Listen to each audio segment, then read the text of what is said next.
మంత్రుల సవాళ్లు ప్రతి సవాళ్ల మధ్య నిన్నంతా తెలంగాణలో పొలిటికల్ హైడ్రామా నడిచింది. ఉదయం గన్ పార్క్ దగ్గర మొదలయ్యి తర్వాత ఇటు తెలంగాణ భవన్ దగ్గర మళ్ళీ హరీష్ రావుని అరెస్ట్ చేసిన తర్వాత జైలు దగ్గర తర్వాత మళ్ళీ క్యాబినెట్ భేటీలో ముఖ్యమంత్రి క్లాస్ స్పీకర్ అని చెప్పి కూడా వార్తలు వచ్చాయి.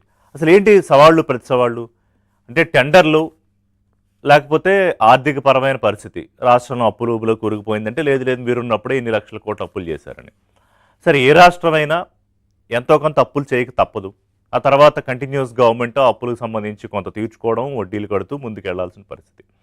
కాకపోతే తెలంగాణలో 10 ఏళ్ల పాటు అధికారంలో ఉన్న బీఆర్ఎస్ అధికారంలోకి వచ్చేటప్పటికున్న సుమారు 69-70 వేల కోట్ల అప్పు వాళ్ళు దిగిపోయేటప్పటికి 8 లక్షల కోట్లకు పైగా ఉంది అనేది వాళ్ళ ప్రభుత్వం చెప్తున్న విషయం, ఆర్థిక శాఖ. సో అదే విషయాన్ని జూపల్లి చర్చించడానికి సిద్ధమయ్యారు. దానికి కేటీఆర్ మీరు ఎక్కడికైనా రండి చర్చిద్దామంటే ఎక్కడికో ఎందుకు తెలంగాణ భవన్కే వస్తాను జూపల్లి అంటే కేటీఆర్ తెలంగాణ భవన్కు చేరుకుని అక్కడ జూపల్లి కోసం ఒక కుర్చీ వేసి రెడీగా ఉన్నారు ఆయన. బట్ ఎంతసేపు అయినా జూపల్లి అక్కడికి రాలేదు. ఇంతకుముందు మీకు గుర్తుంటే ప్రెస్ క్లబ్లో కూడా ఒక కుర్చీ వేసి పెట్టారు ముఖ్యమంత్రి కోసం. ముఖ్యమంత్రి అక్కడికి వస్తే కేటీఆర్ ముఖ్యమంత్రి ఫేస్ టు ఫేస్ చర్చించుకుందామని. సో అక్కడికి ఆయన అఫ్కోర్స్ ముఖ్యమంత్రి అలాగూ రారు. ఇప్పుడు అలాంటిదే జూపల్లి విషయంలో జూపల్లి కూడా ఖాళీ కుర్చీ వేసి చర్చకి రమ్మని. అంటే ఇక్కడ పాయింట్ చర్చ జరగాలా లేదా అని కాదు, ఆ చర్చ ఎక్కడ జరగాలి. హైడ్రామాతోటి ఒక ఇంటెన్స్ సీన్ క్రియేట్ చేయడం వల్ల ఎవరికి ఉపయోగం? ఇవాళ మంత్రి జూపల్లి లెక్కలు చెప్తున్నారు. అఫీషియల్గా మీరు మంత్రిగా ఉన్నప్పుడు ఆ లెక్కలు మీరు ఎక్కడ చెప్పాలి? ఒకటి ప్రెస్ మీట్ పెట్టి చెప్పండి, లేదా 2 అసెంబ్లీలో చెప్పండి. సరే ఇక్కడ అసెంబ్లీలో చెప్పడానికి ప్రాబ్లం ఏంటి? ఇప్పుడు అసెంబ్లీలో లెక్కలు మాట్లాడుకోవచ్చు, అవినీతి టెండర్ల గురించి మాట్లాడుకోవచ్చు, కానీ స్ట్రీట్ ప్లేలోనూ స్ట్రీట్ ఫైట్లోనూ కాదు కదా. ఇప్పుడు నిన్న హరీష్ రావు పడిపోయారు అక్కడ, ఆయనకి ఏమన్నా తగిలి ఉంటే ఏవో చిన్న గాయాలు తగిలాయి, విపరీతమైన ఇంటెన్స్ డ్రామా. సరే ఈ టెండర్ల వ్యవహారం ఏంటంటే 2000 కోట్లు 3000 కోట్లు అవినీతి జరిగిపోయింది. గురుకులాలకు సంబంధించి టెండర్లు, అవి కిరాణా సామాన్లు కావచ్చు, గురుకులాలకు లేకపోతే యూనిఫామ్స్ కావచ్చు, ఇంకోటి కావచ్చు. ఇప్పుడు మఫతలాల్ యూనిఫామ్స్కి సంబంధించి వేసుకోకూడదా అంటారు పన్నం, లేదు దాన్ని ఉన్న రేటు కన్నా చాలా ఎక్కువ పెంచేసి మీరు టెండర్లు ఇచ్చారు అని చెప్పి. అసలు ఉన్నదే 1100 కోట్లు అయితే 2000 కోట్లు ఎక్కడ అవినీతి జరిగింది అనేది. వాట్ ఎవర్ ఇట్ ఈస్, 1100 కోట్ల 2000 కోట్ల 5000 కోట్ల. కానీ ఇది కేవలం ఈ బీఆర్ఎస్ వర్సెస్ కాంగ్రెస్ పైచేయి సాధించడానికి జరిగిన ఒక కార్యక్రమంలాగా జరిగింది తప్ప ఏం జరిగింది? సరే నిన్న మంత్రులందరూ గన్ పార్క్ దగ్గరికి వెళ్ళారు. పొన్నం ప్రభాకరు, అడ్లూరు లక్ష్మణు, అజారుద్దీన్, ఇంకా కాంగ్రెస్ నాయకులు, రాజ్యసభ సభ్యులు అందరూ వెళ్ళారు. అక్కడికి హరీష్ రావు రావడానికి బయలుదేరారు. మరి హరీష్ రావుని పోలీసులు అరెస్ట్ చేస్తే ఆయన ఎలా వస్తాడు? సో ఒకవేళ చర్చకి సిద్ధమని చెప్పి ఛాలెంజ్ చేసిన తర్వాత హరీష్ రావుని రానివ్వాల్సింది. సో హరీష్ వస్తే శాంతి భద్రతలకు విఘాతం అన్నప్పుడు మరి మీరు వెళ్ళకూడదు. మంత్రులు వెళ్తే కూడా శాంతి భద్రతలకు విఘాతమే కదా. మంత్రులు ఎక్కడ చర్చించాలి? క్యాబినెట్లో, అసెంబ్లీలో, ప్రెస్ మీట్లో, రోడ్ల మీద కాదు కదా, గన్ పార్క్ దగ్గర కాదు కదా. సో ఒకవేళ వాళ్ళు వెళ్తే హరీష్ రావుని కూడా రానిచ్చి ఉంటే కనుక ఒకవేళ అక్కడే కూర్చొని 2 కుర్చీలు వేసుకుని మాట్లాడుకునేవారు, ఒక 4 కుర్చీలు వేసుకుని. ఆర్ఎస్ ప్రవీణ్ కుమార్ ఐపీఎస్ అధికారి, రిటైర్డ్ ఐపీఎస్ అధికారి, ప్రస్తుతం బీఆర్ఎస్ నాయకుడు.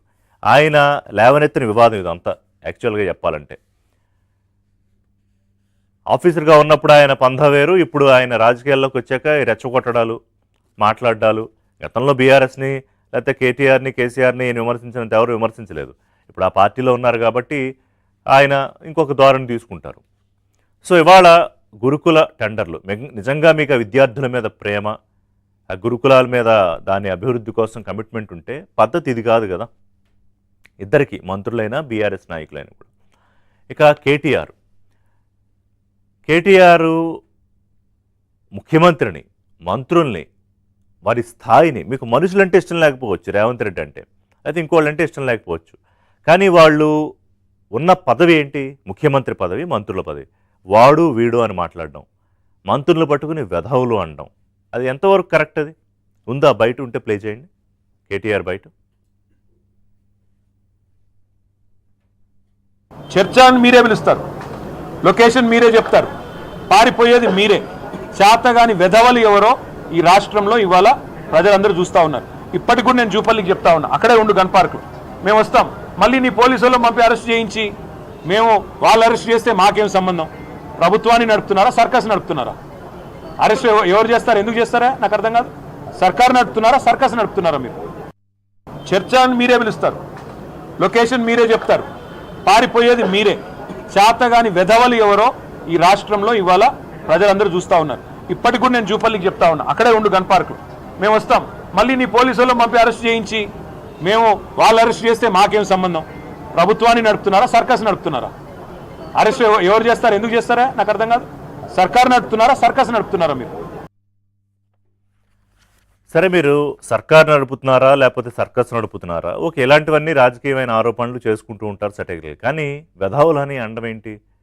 రాజ్యాంగపరమైన మంత్రులు, వాళ్ళు కీలక పదవుల్లో ఉన్నారు, కేబినెట్ మంత్రులను పట్టుకుని అట్లా మాట్లాడొచ్చా? కేటీఆర్ మాజీ మంత్రిగా చేశారు, ఆయనకి రాజ్యాంగం గురించి తెలియదా?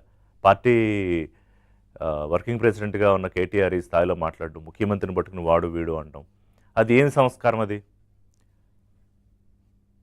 సో ఈ మొత్తం ఎపిసోడ్ జరుగుతుంటే అద్దంకి దయాకర్ కేసీఆర్కి ఫోన్ చేశారు. ఆయన మీడియా ముందే పెట్టి కేసీఆర్కి ఫోన్ చేశారు. కేసీఆర్ ఎక్కడ ఫోన్ ఎత్తాలి?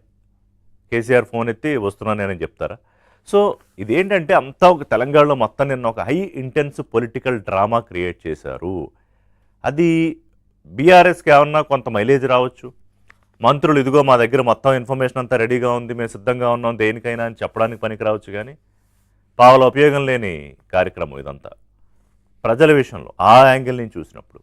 మరోవైపు బీజేపీ దీన్ని బిగ్ బాస్తో పోల్చి పొలిటికల్ బిగ్ బాస్ బ్రహ్మాండంగా యాక్ట్ చేశారు ఇద్దరు కూడా. కాకపోతే డబుల్ ఎలిమినేషన్ ఇస్తారు మీకు ప్రజలని. సరే, బిగ్ బాస్ అనేది ఒక ప్రోగ్రాము, దాన్ని బండి సంజయ్ పోల్చారు, నేను అనట్లేదు. సో వాళ్ళు ఏంటంటే బీఆర్ఎస్ కాంగ్రెస్ ఒకటే, బీజేపీని కట్టడి చేయడానికి ఆ రెండు నువ్వంటే నువ్వని ఆ డ్రామా చేస్తాయని చెప్తారు. ఆ లాజిక్ ఏంటో నాకు అర్థం కాదు. బీఆర్ఎస్ కాంగ్రెస్ ఒకటై, అసలు బీజేపీ బీఆర్ఎస్ ఒకటని కదా కాంగ్రెస్ పార్టీ అధికారంలోకి వచ్చింది. ఇప్పుడు కూడా ఆ రకమైన చర్చ నడుస్తోంది. ఎన్నికల నాటికి ఎవరెవరితో పొత్తులు పెట్టుకుంటారో, ఎవరెవరితో ఒకటవుతారని తెలియదు. కానీ ఈరోజు ప్రధాన ప్రతిపక్షంగా ఉన్న బీఆర్ఎస్ని కాంగ్రెస్ పార్టీతో కలిపి చూపించడం వల్ల బీజేపీకి పొలిటికల్గా అదేమన్నా లాభిస్తుందా? సో ఇంత వ్యవహారం జరుగుతున్నప్పుడు టెండర్ల విషయంలోనూ లేకపోతే అప్పుల విషయంలోనూ మరి బీజేపీకి రోల్ ఏం లేదా? ఈ మొత్తం ఎపిసోడ్లో బీజేపీ ఏది? అదే ఆయనన్న పొలిటికల్ బిగ్ బాస్లోనే మరి బండి సంజయ్ ఎక్కడ, కిషన్ రెడ్డి ఎక్కడ, బీజేపీ ఎక్కడ? అధికారంలోకి వస్తూ ఉన్నప్పుడు యాక్టివిటీ అంతా బీఆర్ఎస్ వర్సెస్ కాంగ్రెస్ కదా జరిగింది. అప్పుడు అది ఎలా పోర్ట్రే అవుతుంది? రెండు జాతీయ పార్టీల మధ్య రేపు పోటీ జరగబోతుందా, లేకపోతే బీఆర్ఎస్ కాంగ్రెస్ మధ్య పోటీ జరగబోతుందా అని సందేహాలు వస్తాయి కదా. నేను ఒక బ్రేక్ తీసుకుంటాయి. పొలిటికల్ హైడ్రామా ఎందుకు, దీని వెనకాల ఉన్న కారణాలు ఏంటి, సవాళ్ళతో ప్రతి సవాళ్ళతో ఉపయోగం ఏంటి, అసెంబ్లీలో జరగాల్సిన చర్చలు స్ట్రీట్ ప్లేల్లో జరగడం ఏంటి, ఇవన్నీ కూడా మాట్లాడదాం. Short break.